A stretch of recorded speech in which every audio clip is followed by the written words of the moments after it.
Tension હોય ત્યારે જેમ અડધી રાત્રે ઊંઘ ઉડી જાય એમ આતંકવાદીઓની કઠપૂતળી જેવા પાકિસ્તાની નેતાઓ અત્યારે ઊંઘમાં પણ ફફડી રહ્યા છે. મંગળવારની રાત્રે તો પાકિસ્તાનના સૂચના મંત્રી અતાઉલ્લા તરારને ડરના માર્યા લબલબ થવા લાગ્યું હોય એવું લાગી રહ્યું છે.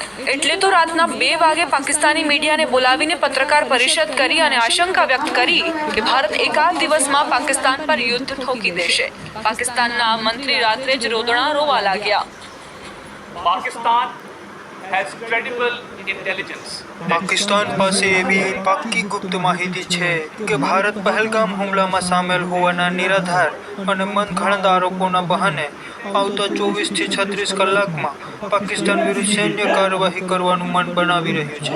પાકિસ્તાન પોતે પણ આતંકવાદનો શિકાર રહ્યું છે અને આ હુમલાના દર્દને ખરા અર્થમાં સમજે છે. અમે હંમેશા દુનિયામાં ક્યાંય પણ થયેલા આતંકવાદી કૃત્યોની નિંદા કરી છે. એક જવાબદાર દેશ હોવાના નાતે પાકિસ્તાન